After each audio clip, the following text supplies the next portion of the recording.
Hello అండి, welcome to my channel. మీరు మన ఛానల్ని ఫస్ట్ టైం మనం చూస్తున్నట్టయితే సబ్స్క్రైబ్ చేయండి, ఇంకా లైక్ కూడా చేయండి.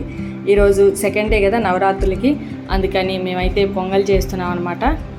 ముందుగా ఆ పొంగల్ చేసే గిన్నెకి పసుపు రాసి బొట్లు అయితే పెట్టాను. ఆ తర్వాత అందులో ఒక గ్లాస్ పాలు పోసి 2 గ్లాసెస్ వాటర్ వేసి స్టవ్ మీద అయితే పెట్టేసుకున్నాను.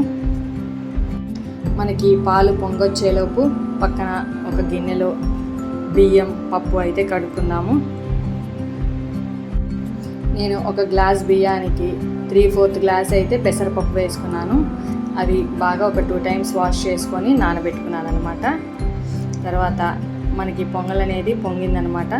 వెంటనే ప్లేట్ తీసేసి ఈ నానబెట్టుకున్న బియ్యం అనేది అందులో ట్రాన్స్ఫర్ చేసుకోవాలి.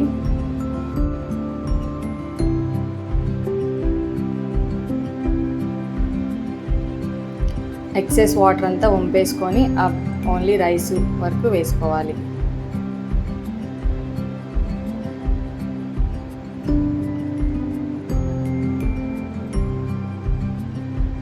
ఒకసారి కలుపుకుంటే బాగుంటుంది.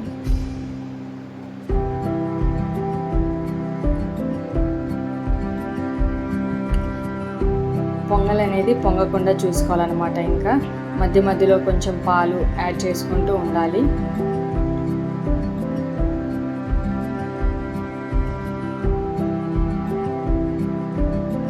తర్వాత లాస్ట్లో పొంగల్ అనేది బాగా ఉడికిన తర్వాత బెల్లం వేసుకోవాలి. నాకు బెల్లం వేసుకున్నాక కొంచెం ఎక్కువైంది గిన్నెకి, కాబట్టి నేను మార్చుకున్నాను. వేరే గిన్నెలోకి అయితే ట్రాన్స్ఫర్ చేసేసుకున్నాను. అందులో కొంచెం యాలకుల పొడి, కొంచెం ఉప్పు కూడా వేసి కలుపుకోవాలి.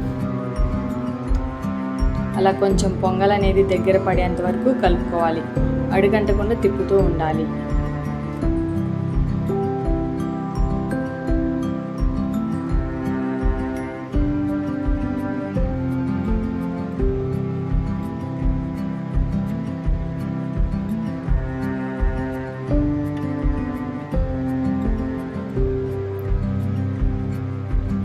అలా కొంచెం కొంచెంగా దగ్గర పడుతుందన్నమాట.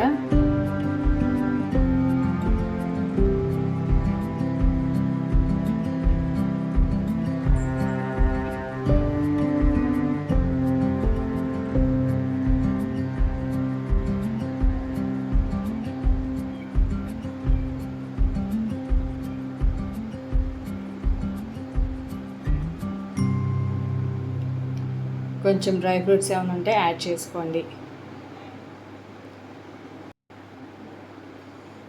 నెయ్యిలో వేయించైనా యాడ్ చేసుకోవచ్చు, లేకపోతే అంతే ఏమైనా వేసుకోవచ్చు.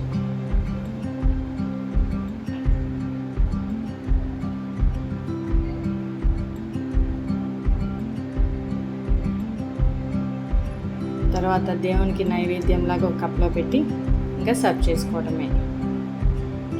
మా వీడియో కనుక నచ్చినట్టయితే లైక్ చేయండి.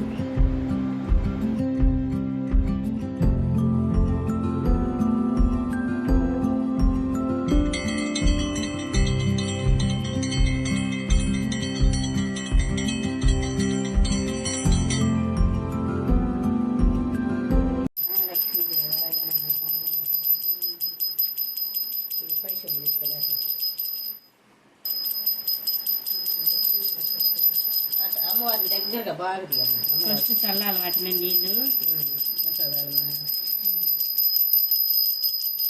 చిన్న అమ్మవారి కనపడేటట్టుగా